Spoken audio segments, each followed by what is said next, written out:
Welcome to AGN Channel News Updates Live. I'm Kavita Sharma and here are today's top stories.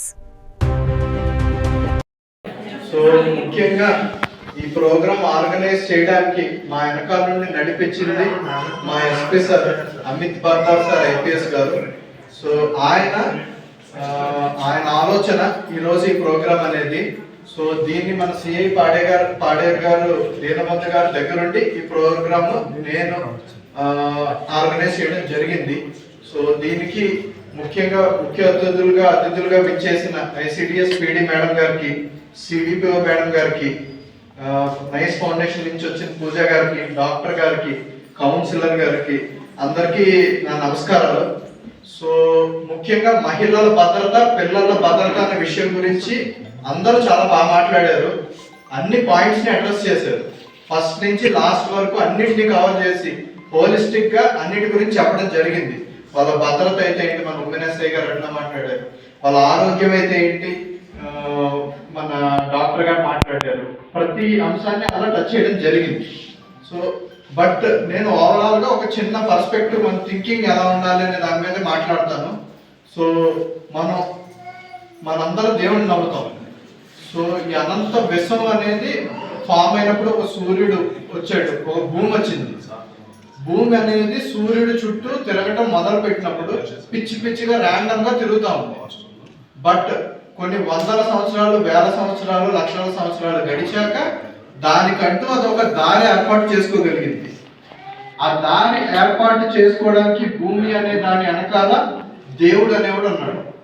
But మన పిల్లలకి పుట్టిన తర్వాత వాళ్ళొక correct దారిలో వెళ్ళడానికి వెనకాల ఎవరున్నారు? Parents, teachers. సో ఇటువంటి పేరెంట్స్, టీచర్స్ గైడ్ చేయాల్సిన సమాజంలో వాళ్ళే చాలా తప్పులు చేస్తున్నారు. టీచర్సే లైంగికంగా వేధించడం ఇట్లాంటివన్నీ కూడా జరుగుతున్నాయి. మన సమాజం అంత క్రూరమైన స్థితికి మన సమాజం వెళ్ళిపోయింది. So as parents, as teachers గా మీ అందరి కర్తవ్యం కూడా మీరు నిర్వర్తించాలి. పుట్టిన దగ్గర నుంచి చనిపోయే వరకు ఒక మనిషికి లేదా ఒక పిల్లలకి లేదా స్త్రీలకి కానీ పురుషులకు కానీ ఏమేం కావాలో ప్రభుత్వం అన్ని అందించడానికి ఏ ప్రభుత్వం ఉన్నా సరే కృషి చేస్తుంది. పుట్టిన దగ్గర నుంచి మనకి హాస్పిటల్లో డెలివరీ దగ్గర నుంచి, లేదా పుట్టే ముందు అంగన్వాడీ సపోర్ట్ దగ్గర నుంచి, ఆక్సిలరీ మిడ్వైఫ్స్ దగ్గర నుంచి, పుట్టిన తర్వాత పోషణ దగ్గర నుంచి, స్కూల్కి పంపడం దగ్గర నుంచి, శానిటరీ ప్యాడ్స్ అన్ని ఇస్తున్నారు. కానీ మనకి ఏం జరుగుతుంది బయట సమాజంలో? ఇంట్లో ఉన్న పేరెంట్సే అమ్మాయి పుట్టిందని చంపేయడం. పుట్టిన తర్వాత కొన్ని స్కూల్కి పంపుతున్నారంటే కొంతమంది పంపట్లేదు.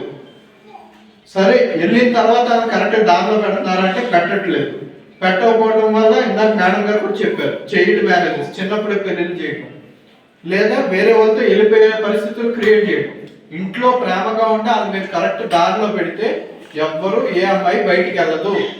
కంటిన్యూస్ మానిటరింగ్, ఫోన్లు, ఎవరితో మాట్లాడుతున్నారు, ఏం మాట్లాడుతున్నారు, చదువు యొక్క అవసరం ఏంటి, చదువుకుంటే మనం ఏం సాధించవచ్చు. గవర్నమెంట్ మనకు హారిజాంటల్ రిజర్వేషన్ ఇచ్చింది ఉమెన్కి 33%. ఈ రోజు గ్రూప్ 1, గ్రూప్ 2లో చూసుకుంటే ప్రభుత్వ ఉద్యోగాల్లో 80% మహిళలు సాధిస్తున్నారు. మరి అటువంటి అవకాశాలు మీకు ప్రభుత్వం ఇస్తుంటే, అంటే ప్రభుత్వం అనేది ఒక చేతితో మీకు అవకాశం ఇస్తుంది, రెండో చేతితో మీరు అది అందిపుచ్చుకుంటే 2 చేతులు కలిస్తేనే చప్పట్లు అవుతాయి. మరి ఇది లోపిస్తుంది. ఈ అవగాహన లోపించి మీరందరూ కూడా యాక్టివ్గా ఈ ఇస్తున్నన్నింటిని తీసుకోవడానికి కోసమే మనం ఇలాంటి ప్రోగ్రామ్స్ అనేది పెట్టడం జరుగుతుంది. మీరు అవగాహన కల్పించుకుని, ఇప్పుడు శక్తి యాప్ గురించి అందరికీ తెలియాలి. ఇప్పుడు భద్రత గవర్నమెంట్ ఇవ్వడానికి రెడీగా ఉన్నప్పుడు దాన్ని వాడుకోవడానికి మనం సిద్ధంగా లేకపోతే ఎలా? సో అందరూ దీని మీద అవగాహన పెంచుకుని మీ పిల్లల్ని కరెక్ట్ దారిలో పెట్టి, ఏమన్నా తప్పులుంటే ప్రభుత్వంలో అన్ని శాఖలు ఉన్నాయి, మీకు తగిన శాఖ దగ్గరికి వచ్చి మీరు ఇది చేయండి. ఎవరిని అడ్రస్ చేయకపోతే మీకు వాళ్ళ పై ఆఫీసర్కి వెళ్ళి మీరు ఎప్పుడు మాట్లాడచ్చు. పీజీఆర్ఎస్ అన్నీ ఉన్నాయి మనకి. సో మీరు యాక్టివ్ రోల్ తీసుకోవాలి, మీరు చక్కదిద్దాలి అన్ని. సో మా తరపున మేము చేసేదంతా చేస్తాము. మీరు కూడా ఇట్లాంటివన్నీ చేసి ఒక మెరుగైన సమాజాన్ని మనందరం నిర్మించుకోవాలని మనస్ఫూర్తిగా కోరుకుంటూ సెలవు తీసుకుంటాం.